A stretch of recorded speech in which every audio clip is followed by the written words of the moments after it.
I feel profoundly uncomfortable with Clause 11, and I'm very tempted to vote for it to be completely removed.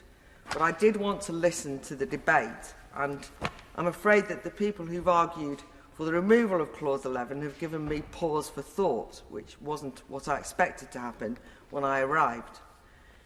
The reason is because of the way that this discussion has taken a particular form politically. I'm somebody who voted to leave the EU from the left in the Tony Benn tradition, and I have historically been liberal on immigration, fought on many anti-deportation campaigns, and I'm not somebody who thinks that one should close the borders. But I am more than anything else a Democrat, even in this House. I try and stay a Democrat. So I actually appreciated, and it was with some irony, the comments of the Noble Lord Hurren and the Noble Lord Clark, Conservative Remainers who, let's be honest, I haven't historically had a great deal in common with. But they did raise some important issues that should inform this debate. My concerns about Clause 11, not the solutions, but my concerns, were very well expressed by the Noble Prelate, the Bishop of Durham. I thought he explained for me where I was finding difficulties with this, and he explained it in great detail. But I have a problem with the solution and the way that this debate has been conducted, because I think it is important to consider the British public's opinion. And it was interesting because a lot of people have asked us to walk in the footsteps of asylum seekers. I think empathy is hugely important. It's humane. But I'd also ask noble lords to walk in the footsteps of the British public, who, by the way, if you ask them their opinion, do not all want hanging. And leadership is, broadly speaking, not the same as usurping their perfectly reasonable concerns. And what are their concerns? Their concerns are not that they don't meet any asylum seekers and when they meet them they change their minds. Their concerns are not that they lack in generosity. Their concerns are not that they're xenophobic or mean-spirited or narrow-minded or want to close the borders and hate foreigners, as often implied.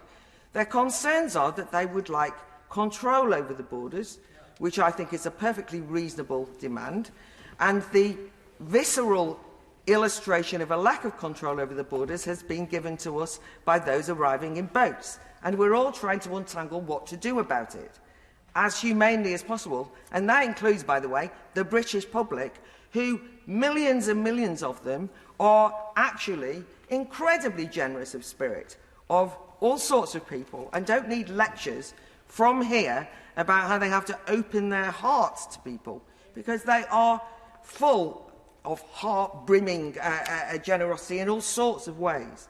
But why have we got an issue here?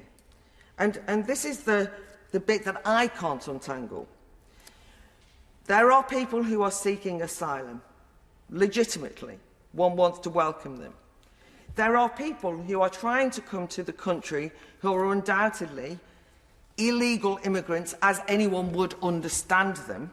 But because there are very few ways to arrive as an immigrant, an economic immigrant, they choose to describe themselves, probably, as asylum seekers. So I, in a different set of amendments, will want to say that I think we should have more liberal immigration rules that will allow people who are unskilled to come as economic immigrants to this country.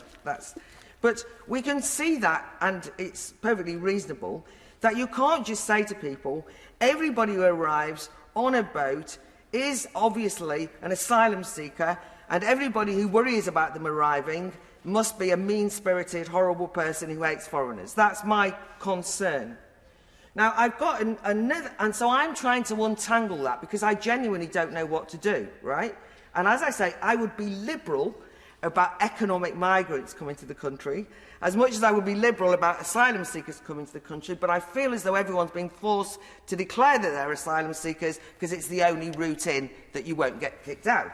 So I think that we're in a mess. But I also think, and I think the government need to answer this, that what I think happened in relation to Brexit, for those of you who were interested in this, was not that people didn't want any foreigners to come into the country, but they were told that freedom of movement was a non-negotiable international agreement that nobody could ever debate. So as Democrats, people said, well, I live here, I'm a British citizen. By the way, many of them from ethnic minorities, before anyone goes down the racist road, and they said, shouldn't we be able to control who are British citizens who come here? Right, that's what happened, right? And other people said, no, we can't because we're in the EU, so we've got no choice, right? So they got annoyed. So my concern here is that if we say to the British public, either agree with us or you're a xenophobe, or you have to agree with us because we've got a refugee convention and other international agreements from 1951, however good it is, but therefore you have to agree with this because it's the only thing going, so there's no alternative. That is also going to indicate that there's no power, right? That they've got no democratic power. And I can't understand why the government keeps trying to fit in what they're doing to the 1951 Refugee Convention, which, despite what one Nobel law described as, written in utmost liberality by British lawyers, I mean, it was written by British lawyers, not the British public. And I want the laws to be written by the British public and for the British public, not just by lawyers. And in 2022, not necessarily referring back to 1951 all the time. I've got no objection to that convention, but if it's not fit for purpose in 2022, in order to take control of our borders, then I think that the immigration debate and the asylum seekers debate will become toxic if we just keep telling people they can't have this discussion. I actually think we can convince, and I believe I can convince my fellow citizens to be more liberal on immigration, but not when they're told they can't have the debate, or that if they want to have the debate, or they want to express worries about people arriving in boats, that they must by their very nature be lacking in generosity and xenophobic. Not the way to go. I still am likely to vote against Clause 11, by the way.